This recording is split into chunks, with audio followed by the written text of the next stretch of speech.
Hi everyone, it's Megan from Gingerbread Mama. Tonight I want to talk about self-esteem. Well, I have always had an issue with self-esteem, maybe just being a girl, maybe because I have a mental illness. And there are a lot of places where my self-esteem issues come from. Some of that is internal, just feeling like I'm not good enough for my family or even myself.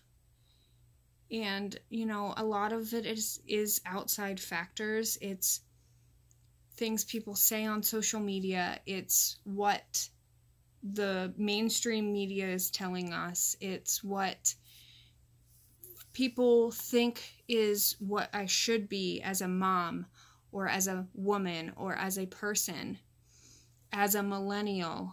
All of these things kind of contribute to how I feel about myself, and for far too long, I have allowed all of those outside factors to dictate how I treat myself and how I view myself.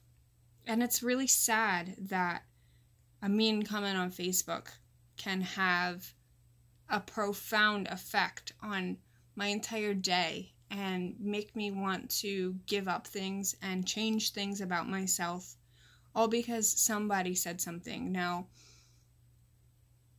it doesn't always happen that way. A lot of the time I can brush off negative comments from people and say, look at their lives, maybe they're unhappy. But sometimes when it comes on social media from somebody close to you, it really hurts and it really makes you question yourself. And a lot of the time, I think we perceive things to be a certain way when we see it written in text on a text message or a comment, and they may mean it a different way. And I know that this has happened to me as well. People perceive things that I have said in a way that it's way different than what I meant it.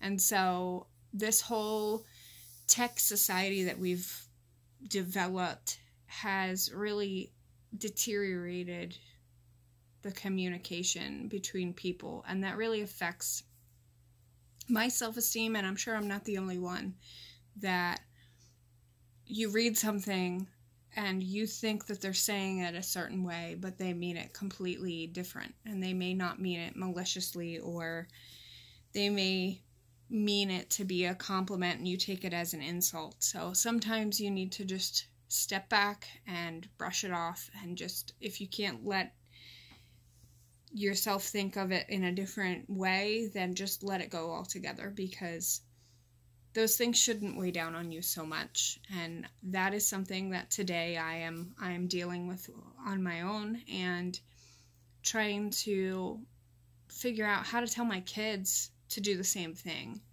because they, more than us, are immersed in this digital culture that we have, and it's not going to end anytime soon. So we need to find ways to tell our children to not be so affected by it.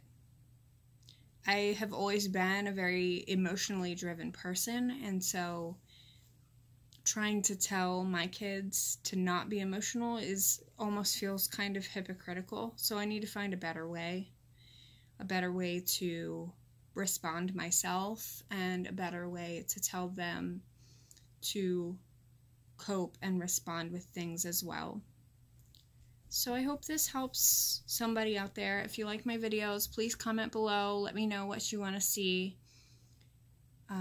Definitely like this if you found any value in it. Subscribe, and please make sure that you share this if you think that it would resonate with someone else. And don't forget, there's no such thing as a cookie cutter life. Good night.